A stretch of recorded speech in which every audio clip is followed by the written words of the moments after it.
को कोभिड-19 को राष्ट्रिय अद्यावधिक विवरण लिएर म डाक्टर जागेश्वर गौतम यहाँ उपस्थित भएको छु। सांकेतिक भाषामा सागर सुवेदीले साथ दिइरहनु भएको छ।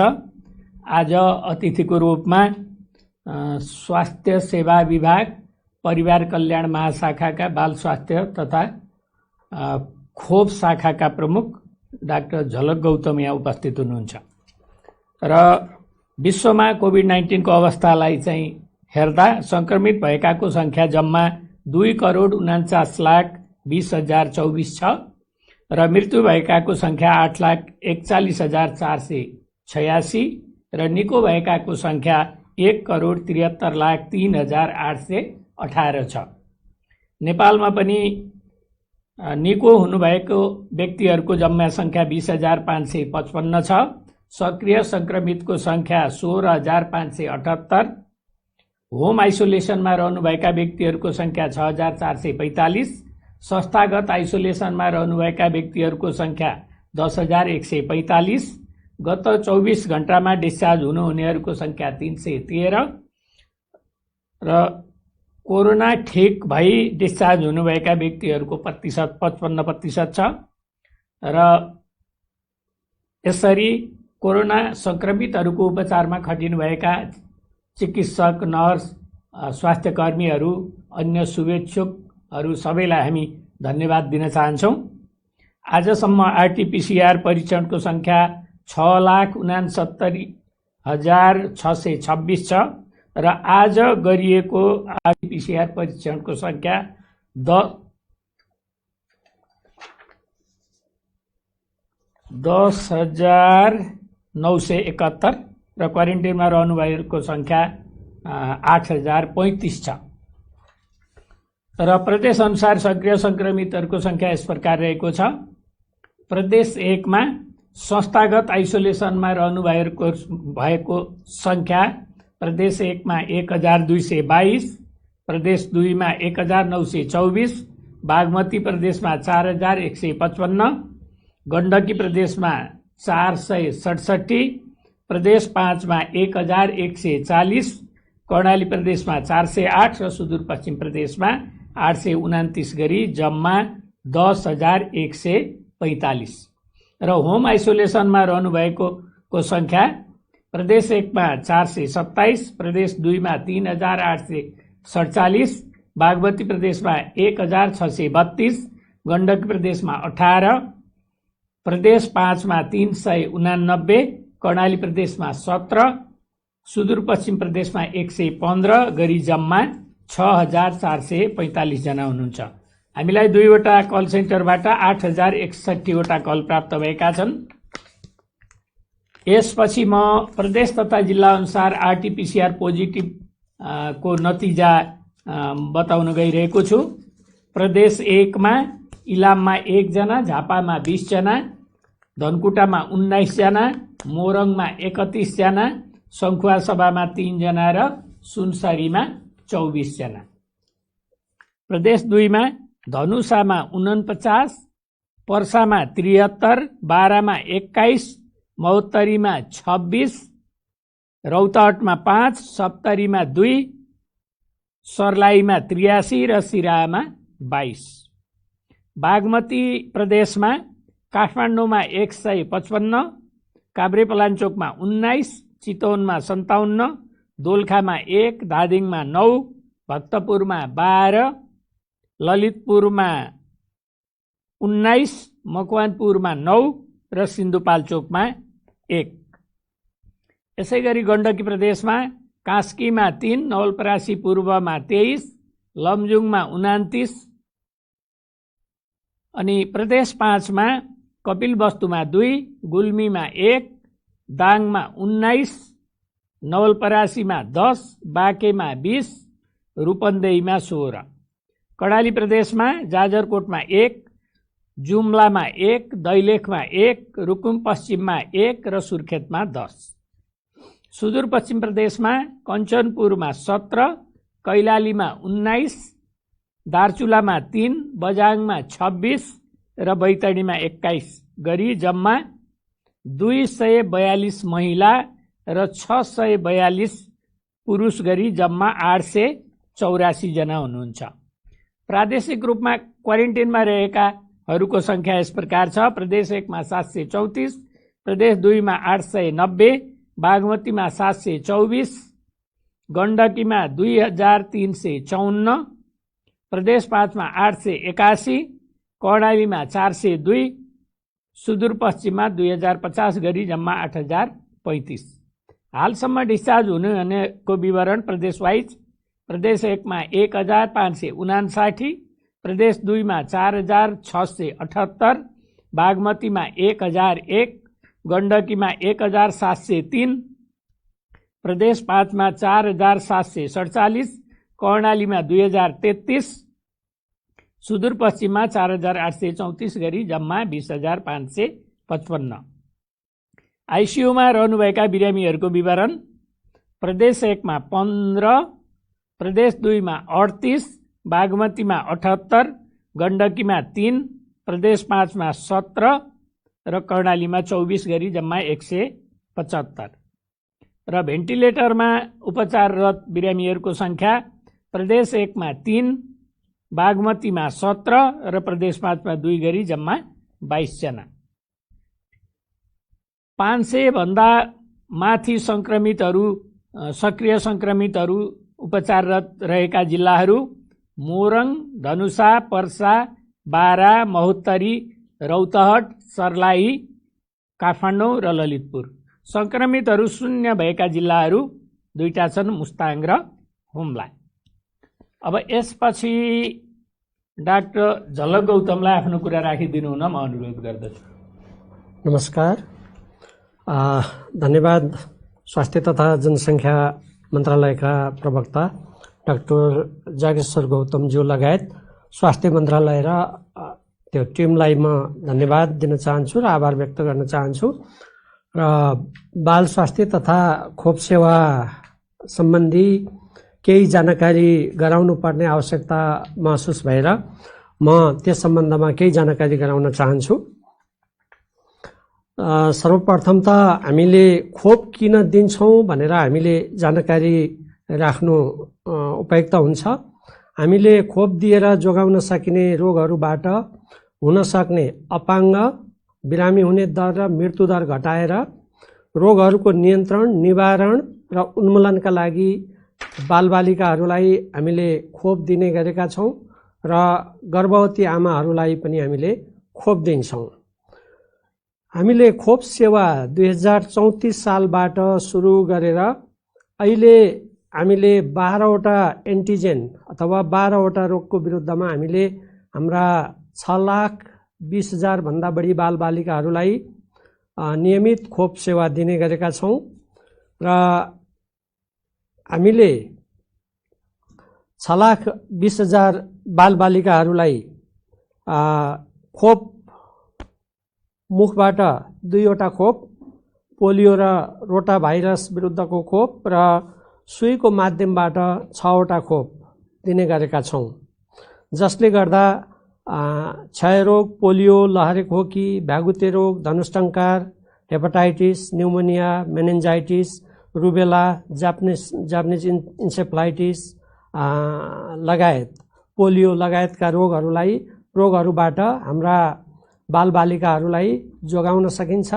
अपाङ्ग हुनबाट जोगाउन सकिन्छ, बिरामी हुनबाट जोगाउन सकिन्छ र मृत्यु हुनबाट जोगाउन सकिन्छ। यसै वर्ष हामीले हाम्रो नियमित खोप सेवामा नयाँ खोप सेवा सुरु गर्यौँ, रोटा भ्याक्सिन सुरु गरेका छौँ र अहिले राष्ट्रिय खोप कार्यक्रममा हामीले सरसफाई प्रवर्धनको कार्यक्रम पनि सँगसँगै सुरु गरेका छौँ।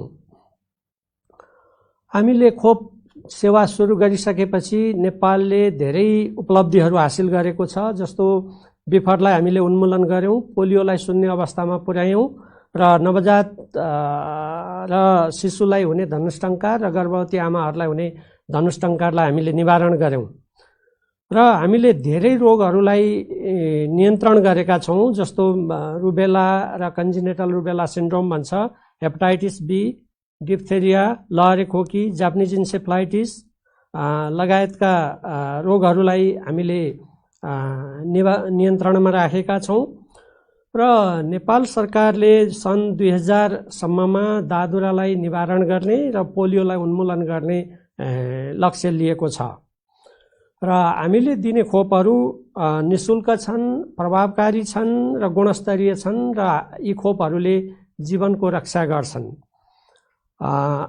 नेपालले खोप सेवालाई व्यवस्थित गर्नका लागि खोप ऐन र खोप नियमावली समेत ल्याइसकेको छ र यो बाल अधिकारको विषय हो भन्ने कुरो त्यसमा प्रष्ट उल्लेख छ र खोप सेवा हामीले सरकारी स्वास्थ्य संस्थाहरू, प्राइभेट र निजी संस्थाहरू समेतमा हामी दिने गरेका छौँ र हाम्रा स्वास्थ्य संस्थाहरू र बाह्य खोप केन्द्रहरूबाट हामीले खोप सेवा दिन्छौँ र प्राइभेट संस्थाहरूले खोप सेवा दिनका लागि प्राइभेट संस्थाहरू दर्ता भएर त्यो सेवा दिनुपर्ने हुन्छ। अब यो कोभिडको महामारी र नियमित खोप सेवाको सन्दर्भमा म केही सूचनाहरू राख्न चाहन्छु। जब यो चैत्र 10 गते बन्दाबन्दी सुरु भयो त्यस पछाडि हाम्रो केही खोप सेवाहरू केही प्रभावित भयो र तुरुन्तै हामीले यो PPE को प्रयोग सम्बन्धी निर्देशिका स्वास्थ्य मन्त्रालयले जारी गर्यो र त्यसैमा आधारित भएर हामीले खोप सेवा सञ्चालन सम्बन्धी मार्गदर्शन भनेर हामीले त्यो जारी गर्यौं, जसमा हाम्रा स्वास्थ्य कर्मीहरूले खोप सेवा दिँदाखेरि सर्जिकल मास्कहरूको प्रयोग गर्ने, साबुन पानीले मिचेमिचे हात धुने र दूरी कायम गरेर नियमित खोप सेवालाई सुचारू गर्ने भनेर हामीले त्यो अनुरोध गरिसकेपछि हाम्रो नियमित खोप सेवा केही अव्यवस्थित भएको नियमित खोप सेवा वैशाखदेखि यो पुनः नियमित रूपमा चल्न थाल्यो र असाढसम्ममा आइपुग्दाखेरि हामीले हाम्रा 100% हाम्रा खोप केन्द्रहरूबाट यो नियमित खोप सेवाहरू सञ्चालन गर्न सक्यौं। यही लकडाउनकै अवधिमा हाम्रो दादुरा रुबेलाको खोप अभियान स्थगित भएको थियो। त्यो खोप स्थगित भएको खोप अभियानलाई पनि हामीले लकडाउनकै पिरियडमा पनि हामीले सम्पन्न गर्यौं, जसमा हामीले दादुरा रुबेला खोप अभियानमा 25,91,000 भन्दा बढी हाम्रा बालबालिकाहरूलाई खोप दियौं र 16,37,000 भन्दा बढी बालबालिकाहरूलाई पोलियो थोपा पनि खुवायौं र लकडाउनकै अवधिमा केही जिल्लाहरूमा दादुराको महामारी फैलियो, जस्तो धादिङ, गोर्खा, काठमाडौँ। ती महामारी फैलिएका ठाउँमा पनि हामीले महामारीकै त्यही लकडाउनकै पिरियडमा निश्चित हाम्रा मापदण्डहरू अपनाएर, सुरक्षाका मापदण्डहरू अपनाएर हामीले 31,329 जना हाम्रा बालबालिकाहरूलाई दादुरा रुबेला विरुद्धको खोप पनि त्यही अवधिमा हामीले दिन सक्यौं। अनि यो कोभिडको यो महामारीको अवधिमा यो संक्रमणहरूलाई रोक्न सकियोस् र हाम्रो नियमित खोप सेवा पनि सुचारू होस् र हाम्रा स्वास्थ्य कर्मीहरूलाई PPE को समस्या नहोस् भनेर यसै वर्षदेखि हामीले मास्क, साबुन र सेनिटाइजर खरिद गर्नका लागि खोप कार्यकर्ताहरूलाई उपलब्ध गराउने गरी बजेटको व्यवस्था गरेका छौं र त्यो जिल्लाहरूमा पठाएका छौं र सबै जिल्लाहरूलाई म यो सामग्रीहरू खरिद गरेर हाम्रा खोप कार्यकर्ताहरूलाई उपलब्ध गराइदिनु हुनका लागि म हार्दिक अनुरोध गर्दछु। यसै वर्ष हामीले पूर्ण खोपयुक्त देश घोषणा गर्ने कार्यक्रम रहेको छ। हाम्रा करिब 86 वटा नगरपालिकाहरूलाई पूर्ण खोपयुक्त पालिका घोषणा गर्न बाँकी छ र त्यो अभियानमा हामी अहिले लागेका छौं र नियमित खोप सेवाका लागि आवश्यक खोप र खोपजन्य सामग्रीहरूको अभाव हुन दिने छैनौं र त्यो अभाव हुन नदिनका लागि हामीले खोप र खोपजन्य सामग्रीहरूको बहुवर्षीय खरिद योजना पास गरेर त्यो प्रक्रियामा खरिद प्रक्रियामा त्यो गइसकेको छ र असहज अवस्था भए पनि स्थानीय तह र प्रशासनसँग समन्वय गरी वैकल्पिक योजना बनाएर खोप सेवा नियमित रूपमा सञ्चालन गर्नुपर्ने हुन्छ र कतै बालबालिकाहरू छुटेको भए हामीले खोजेर खोप दिनुपर्ने व्यवस्था गर्नुपर्छ र त्यो म हाम्रा स्वास्थ्य कार्यालयहरू, स्वास्थ्य संस्थाहरू र हाम्रा सबै स्वास्थ्य कर्मीहरूलाई अनुरोध गर्न चाहन्छु। र अहिले यो अवस्थामा, असहज अवस्थामा पनि हाम्रो बाल स्वास्थ्यसँग सम्बन्धित कुनै पनि सेवाहरू रोकिएका छैनन् र नवजात शिशु र बालबालिकामा हुने कुनै पनि स्वास्थ्य सम्बन्धी खतराका चिन्हहरू जस्तै नवजात शिशुहरूले दूध चुस्न नसक्ने, ज्वरो आउने, सास लिन कठिन हुने, पखाला, घाउ खटिरा लगायतका जति पनि खतराका चिन्हहरू देखा परेमा ढिलाइ नगरिकन नजिकको स्वास्थ्य संस्थामा लगी उपचार र सल्लाह लिनुपर्ने हुन्छ। त्यसका लागि म सम्पूर्ण अभिभावकज्यूहरूलाई हार्दिक अनुरोध गर्न चाहन्छु। नवजात शिशुहरूलाई यसै वर्षदेखि हामीले भिटामिन के को सुई दिँदैछौँ र जसले बालबालिकामा हुने घाउ चोटपटक बाट हुने रक्तस्रावलाई रोक्दछ र यो बजेट प्रदेश आपूर्ति केन्द्रमा हामीले पठाइसकेका छौँ र म प्रदेश आपूर्ति केन्द्रलाई त्यो भिटामिन के खरिद गरी यसै वर्षदेखि प्रयोगका लागि जिल्लाहरूमा अनि मातहतका स्वास्थ्य संस्थाहरूमा पठाइदिनका लागि म हार्दिक अनुरोध गर्दछु। र हामीसँग खोपको बहुवर्षीय खोप योजना छ। यो योजनाले केही नयाँ खोपहरू हाम्रो नियमित खोप तालिकामा थप गर्दै जाने निर्देश गरेको छ। सोही अनुसार यस वर्ष हामीले रोटा खोप थप गरेर गएका छौँ र अब आगामी वर्ष केही वर्षभित्रमै हामीले टाइफाइड र महिलाहरूको, पाठेघरको मुखको क्यान्सर विरुद्धको खोप HPV को लागि हामीले प्रक्रिया अगाडि बढाउँदैछौँ र निकट भविष्यमै हामी यो खोप फेरि नयाँ नियमित खोप तालिकामा हामी सुरु गर्ने नेपाल सरकारको लक्ष्य रहेको छ। र यी नयाँ खोप सुरुवात गर्नका लागि गाभी ग्लोबल भ्याक्सिन एलायन्सले हामीलाई सहयोग गरेको छ र त्यो निरन्तर त्यो सहयोग रहन्छ भन्ने हामी विश्वास गर्छौँ। र त्यो गाभीले भ्याक्सिन खरिदको लागि लजिस्टिक अनि क्यापासिटी जस्तो स्वास्थ्य कर्मीहरूको तालिम, कोल्ड चेन क्यापासिटी आदिमा सहयोग गर्ने गरेको छ।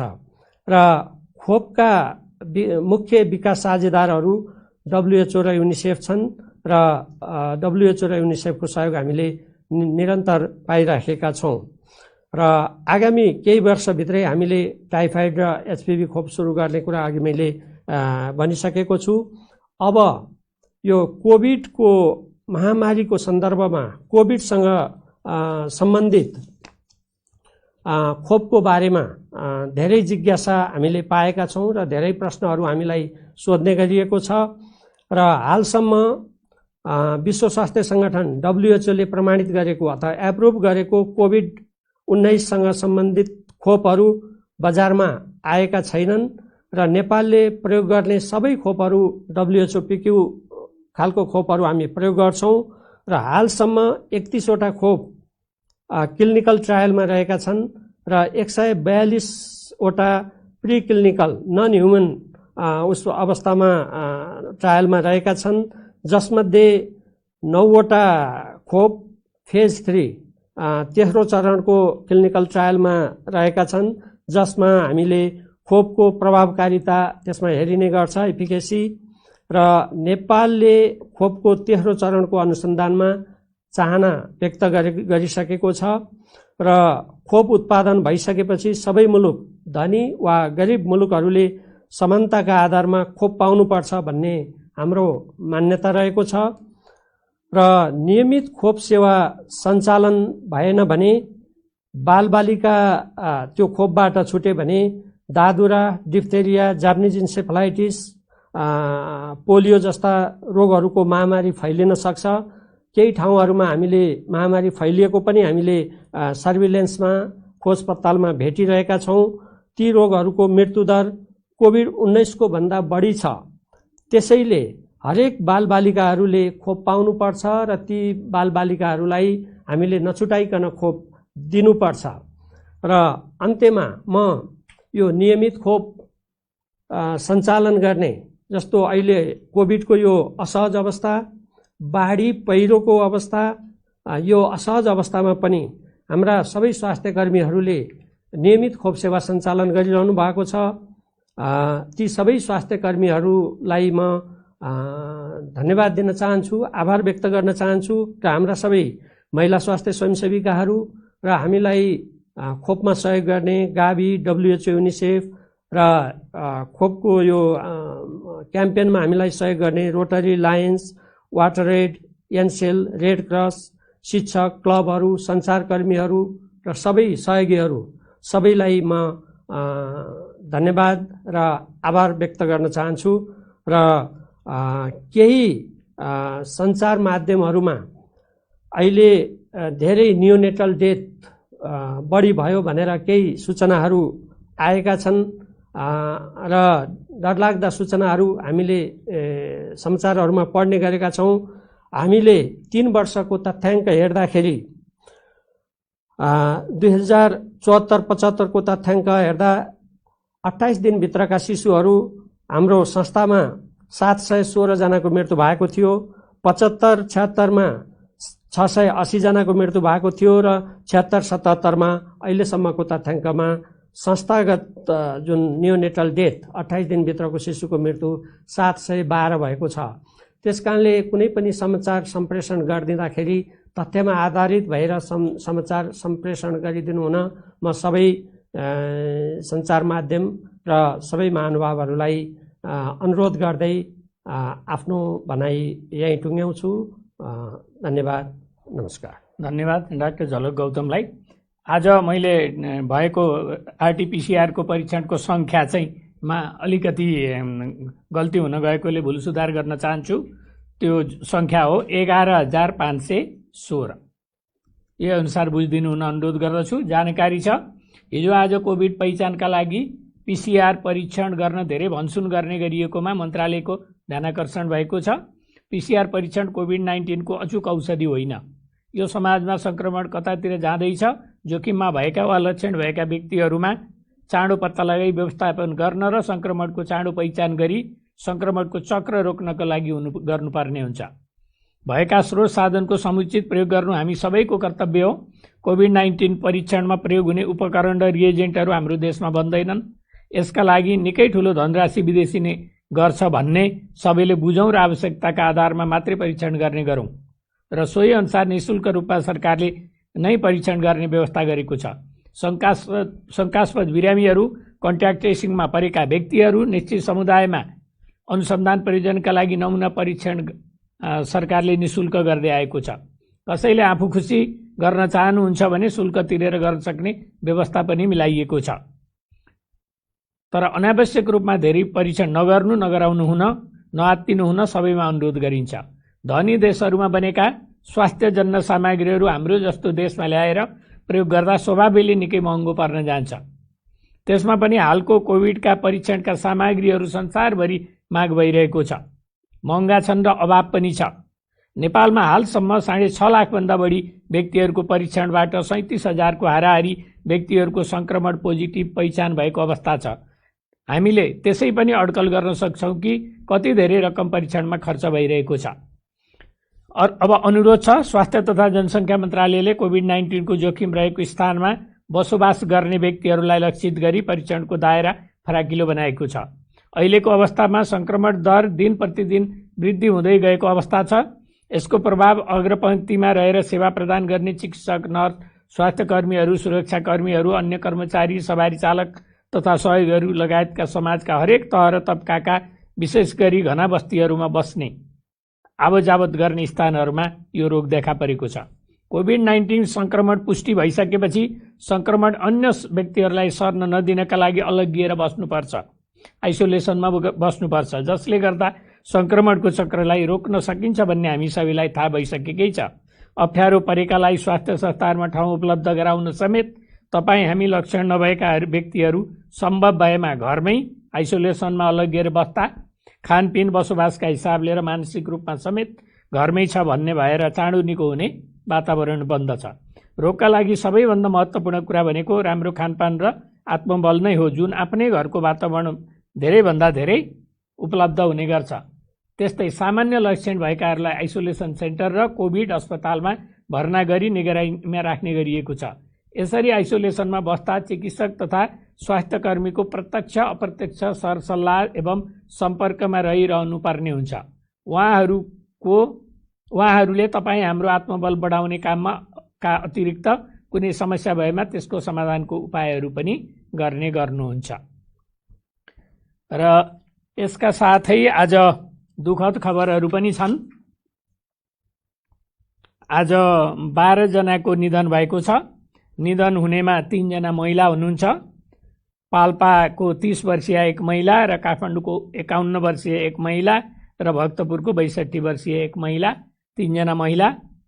र पुरुषहरूमा पर्साको 48 र 39 वर्षीय 2 पुरुष, सिराहामा 84 वर्षीय एक पुरुष, गोर्खामा 38 वर्षीय एक पुरुष, कास्कीमा 58 वर्षीय एक पुरुष, काठमाडौँमा 83 वर्षीय एक पुरुष, ललितपुरमा 72 वर्षीय एक पुरुष र अर्को 61 वर्षीय एक पुरुष गरी 2 जना र भक्तपुरमा 82 वर्षीय एक पुरुष गरी 9 जना र जम्मा 12 जनाको निधन भएको छ। र अहिले निधन हुनेको संख्या 207 पुगेको छ र यो चाहिँ संक्रमित हुनेहरूमध्ये 0.55% हो। निधन हुनुहुनेहरूप्रति स्वास्थ्य तथा जनसङ्ख्या मन्त्रालय हार्दिक श्रद्धाञ्जली व्यक्त गर्दछ र शोक सन्तप्त परिवारप्रति संवेदना पनि प्रकट गर्दछ। यसका साथै कोरोनाको यो अपडेट यहीँनिर सकिन्छ। मलाई पनि बिदा दिनुहोस्। धन्यवाद। नमस्कार।